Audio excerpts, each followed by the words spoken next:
Okay, so I will try to give you a fast overview of the project that we are currently running in our research group. Also, what are our intentions for the following years? So it's going to be mainly a shallow overview of all our plans and intentions, rather than something rather than going into the details of the different projects. And I will start by highlighting that we all know already that microorganisms have a huge impact on animal biology in general, because they can modulate or they can shape, for instance, appetite. They can also have an impact on the adiposity, on the immune response of the animals, and the energy expenditure, on the behavior of the animals, toxicity tolerance, etc., etc. So we know that all these biological processes are now affected by microorganisms.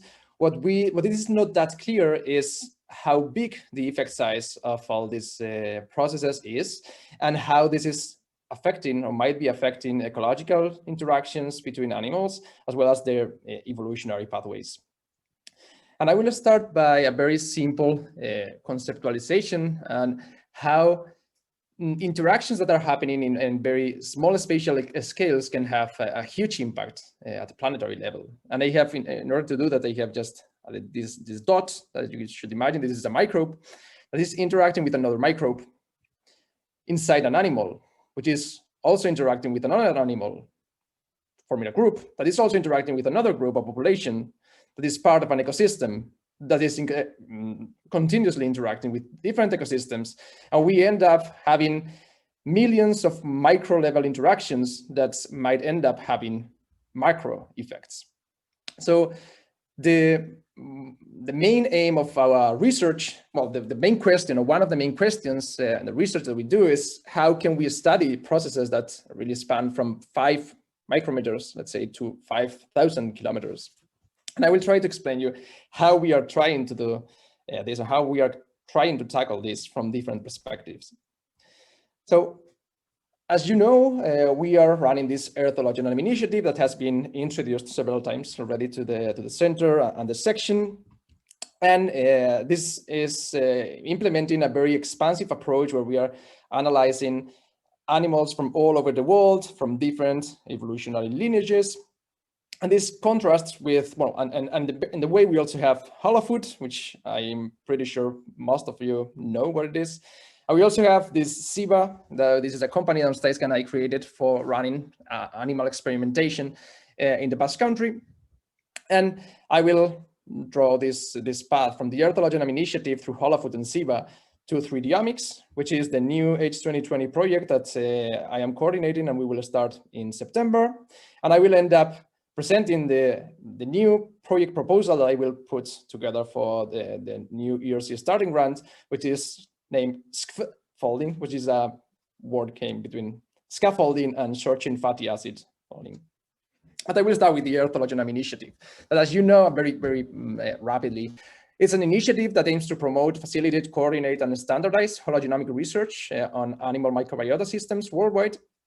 And this is the basic concept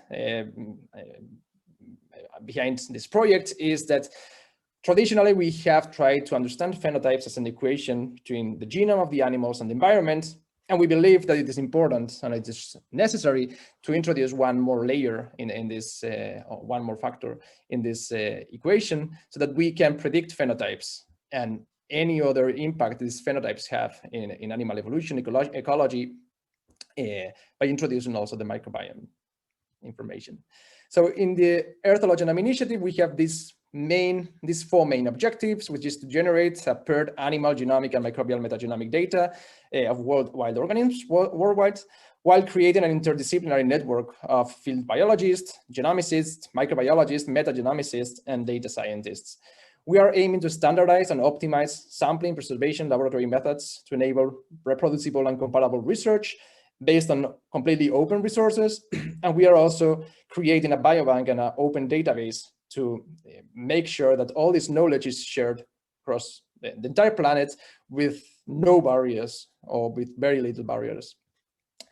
So far, we are about 150 people that are already participating in the Earth Hologenomics initiative, and some of them are entered here. This is about, the numbers show about 50–60% of the people that we are involved in the Earth Hologenome initiative. And this is based automatically from the addresses of different people. But this is continuously increasing. And so we have already started receiving samples from different places in the world, which is very exciting. What we are doing is sharing this sampling kits that we prepare here in the modern labs. And we also provide the collaborators with the metadata sheets, and then they collect all the samples following standardized procedures. And in the last couple of months, we have started launching specific projects within the Earth Hologenome initiative. And I have highlighted 3 of those here. One is called Adaptation Hologenomics. There's another one called Squirrel Hologenomics, and another one that is called Convergence Hologenomics. And I will start from the Squirrel Hologenomics, that it's mainly managed by IFA, where we will analyze the interactions between 2 squirrel species. One squirrel species is native to Eurasia, the red squirrel. And then we will also analyze the eastern gray squirrel, which is originally from the eastern US, but it also has been introduced in multiple places in Europe. So we want to understand why these gray squirrels are outcompeting the red squirrels in Europe, and try to understand how the microbiota contributes to this competition between these species. We already have a network of about 30 collaborators in the US and in Eurasia, mainly in Europe, but also in Eastern Russia, in Japan, in Mongolia. And it's really exciting to see that we will be able to get samples that will be completely standardized and completely comparable from such remote places. Then we are also running this adaptation hologenomics that will be based on 2 species, one bat species and one rodent, this dormouse you can see here. And we will focus on the northern and southern edges of their population ranges. And the idea is to understand how the animal microbiota interactions change in expanding and contracting ranges due to climate change in this species. And for this project, we have a network of about 40 collaborators, both in Europe and Western Asia.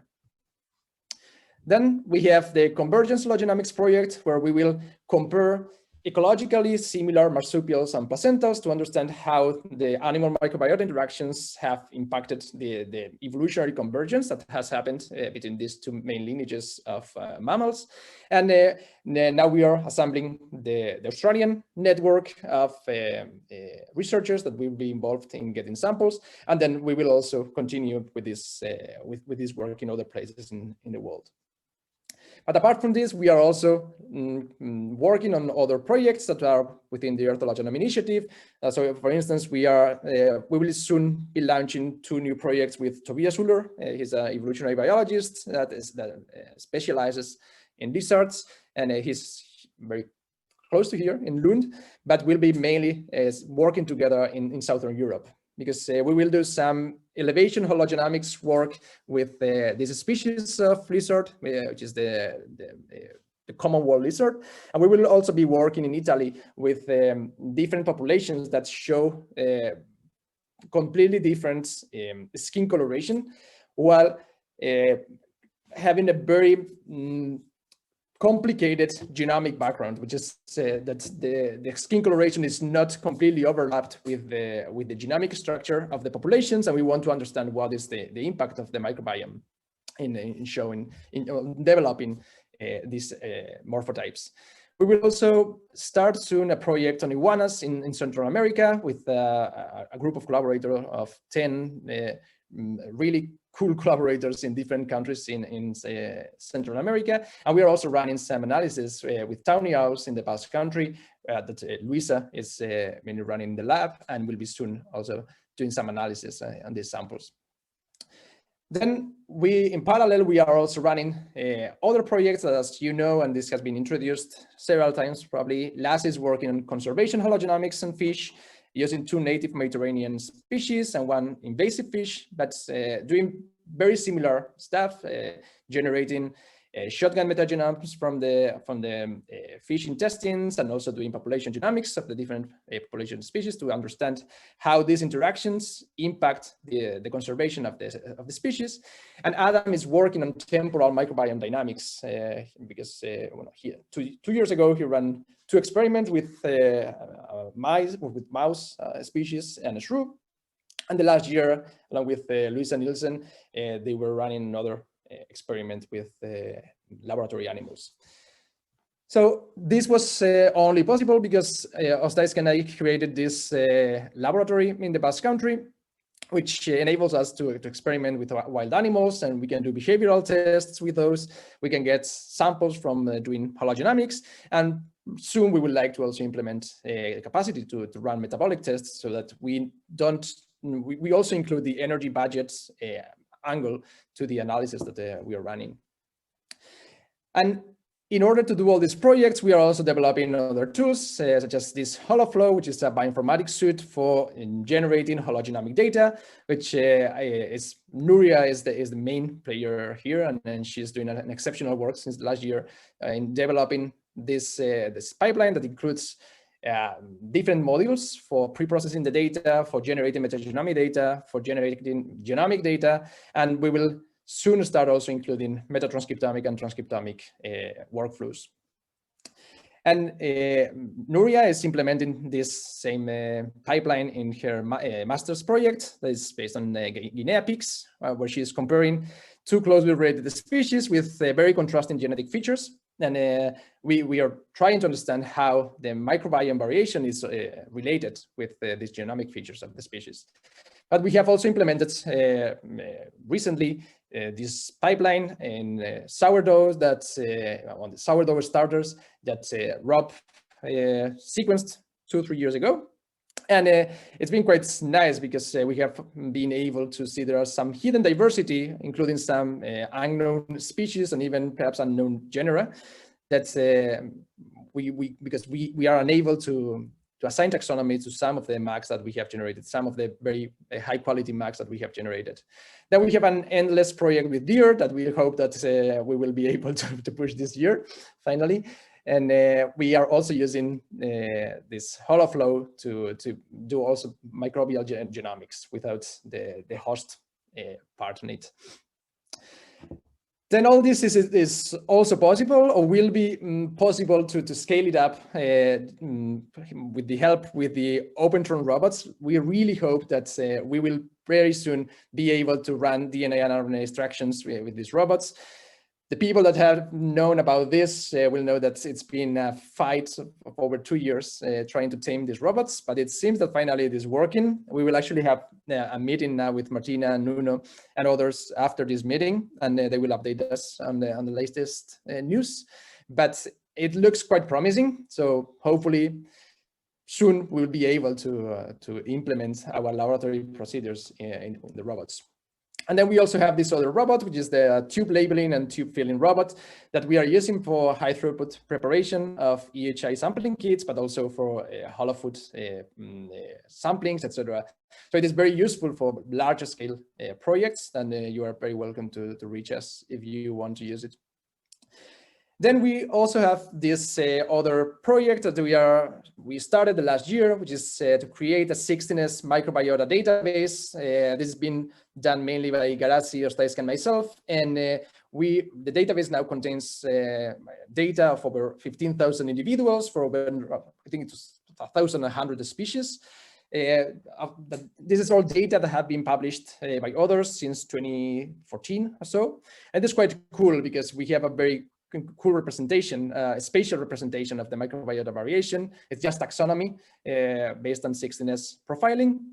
But this has been possible because we created this reanalysis pipeline that automatically gets the information that we have stored in ERDA to Computerem, runs all the analysis, and then put it back in ERDA, which is something very cool because it's not occupying any space in Computerem, and enables us to create a really huge database, taxonomic database, and relative abundances of the different bacteria at each individual level. And this is giving the first results already. We have this manuscript and a review in Nature Communications where we compared the microbiota of wild and captive animals to see whether there are any common patterns on how captivity affects different vertebrate species. And well, hopefully this will do its way soon. And we will soon also start analyzing the spatial microbiota variation by the reanalysis of these over 15,000 data points that we have in our database.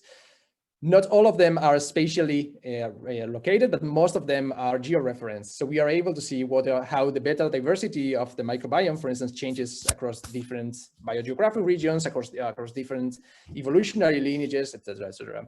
And Garasi will be also implementing all this in the future, and this will be linked also with her future PhD. Then we have also this tool, which is called BAMSI. It is the Bacterial Amplicon Sequencing Processing Pipeline. That is a data-based automatized pipeline that hopefully pretty soon will be fully working in computer and as well as in local computers. There are always bugs that need to be debugged whenever we implement a new data set, but we are improving that, and hopefully soon will be completely functional. And then, as you know, we are we still continue with HoloFoods that will be running until December. And within HoloFood, there are a few things that we are doing that might be interest for other groups. One of them is that we are now implementing a new method for depleting rRNA from mixtures of host and microbial RNAs. And that's it seems that it's working. And if this is really working as we expect, this is going to be a major breakthrough, because generating transcriptomic and metatranscriptomic and mainly both together is going to become much more much cheaper. Then I am very sorry, Sarah, that you are a black square there. I was preparing these slides this morning, and I realized that the only Saramac I was able to find in the internet is this Saramac. So I prefer to keep it as a black square. So I'm sorry. That's the problem when you are trying to create slides in the last moment. And then, as you know, that we are also in HoloFoods, we are doing this kind of genome, metagenome, and phenotype associations. And I would like to just credit Sophie for these works. Sophie is at the University of the Basque Country, but I am co-supervising her PhD, and she's working the HoloFood data we are generating. And now we reach to 3D-Omics, which is the new project that we will start in September. And this is based on the fact that right now we are analyzing animal microbiome interactions, or just microbe interactions, from bulks of material that do not contain any spatial information. We know that the microbes, the feed pellets, the epithelial cells are not randomly distributed in the intestine of the animals, but we are analyzing them as they were. So in 3D-Omics, what we are planning to do is to keep this three-dimensional structure of how microbes arrange in the intestinal gastrointestinal tract of the animals, and try to leverage that information to better understand how microbes interact with other microbes and microbes interact with animals. What we are planning to do is to generate multi-omic data, but at the nanoscale. And this is a simplified scheme of how we are going to work. We will run some experiments with animals. We will sample some key intestinal sections. We will fix them, and then we will create slices from these cryo-fixed tissues. We will use laser microdissection for creating small microsamples that we will use for generating omic data as well as imaging. And then we will use mathematical modeling for creating these three-dimensional structures on how the different elements that are part of these animal microbiota systems interact with each other. And in order to do that, we will acquire a laser microdissection microscope that will be placed in the yellow lab in the small room where the tissue-lyser is located now. So the tissue-lyser will be moved somewhere else. And this will not enable us just to work on this, but I can see that there's a huge potential with many other type of samples in which we are interested in the three-dimensional structure of the microbes and any other tissue that might be involved in the system. In this project, we will use technology that is coming from single-cell genomics and also spatial transcriptomics, trying to better understand how the three-dimensional structure affects the animal microbiota interactions. And then the group of Marc Martí, that is the current group, well, the former group where Juan is or was, will be involved in the three-dimensional modeling of all this information. And this in 3Domics, we are not alone here at KU. There are other groups also involved, and the main players here are Søren Sørensen and Urbish Trivedi from microbiology, and then Mickey Boysen from the vet school, and Jørgen Jensen from IFRO. So this will come in soon, and I will give you some more details right soon. But just for finishing, now is this idea of the scaffolding project that I am putting together for the ERC starting grant, where I am planning to collaborate with Tobias Uller, with Kevin Cole, and with Kati Hanhineva to better understand how the signaling, some of the most interesting signaling elements that play a critical role in the interaction between microbes and animals change across evolutionary lineages. So as the title of the project says, this is focused on short-chain fatty acids. And if you don't know what short-chain fatty acids are, it is important to know that animals, most of the animals don't have the enzymatic machinery that is needed for processing or for digesting, degrading dietary fiber. So dietary fiber is mainly fermented by microorganisms in the lower intestine of simple gutted animals, or in the rumen of ruminants. And one of the most, or some of the most relevant byproducts of this fermentation, or resulting products of these fermentations, are short-chain fatty acids.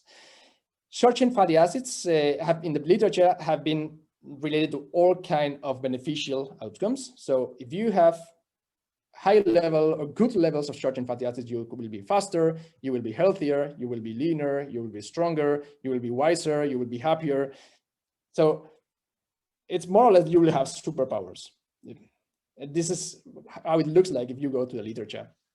What happens is that short-chain fatty acids mainly come from the fermentation of plant materials. So this is good for herbivorous animals. So for instance, this dormouse, of course, she or he believes that it's a superpower. Just look at the mask in their eyes. So it's like a superpower animal. But what happens with strict carnivorous animals? They are so sad, they look that dumb, because they don't really, they can get the magic power that short-chain fatty acids give them. So obviously I don't believe this. And I think that the short-chain fatty acids, either they are not that relevant, or they have different relevance, or they have different options. Animals have different options to get short-chain fatty acids from different pathways. So one of the aims of this project will be to understand how this axis of diet, microbiota, short-chain fatty acids, and animals change in evolution, and how this can be used, this information can be used to understand better and implement it in human health. And for doing that, I will leverage field prospection through the Earth Hologenomics Initiative, also captivity experiments in SIVA, and high-resolution multiomics that will be developed in 3Domics, but have been already developed in Holofood. And just for finishing, there is one more thing, which is this girl, or this woman, is a bus rider. It's called Antton Alberdi, and I don't know if you can see any kind of resemblance, but it happens that she is also my sister. And she's a novelist, but she also writes storybooks for kids. And we have started a project to create hologenomic knowledge in the next generation, so that it's not just those faces there that know about hologenomics, but also their kids that will come soon. And the aim of the new project will be to make sure that the holoforce also is with them. So this is everything that I wanted to tell you. So thanks a lot. And if you have any question, I will be very happy to respond.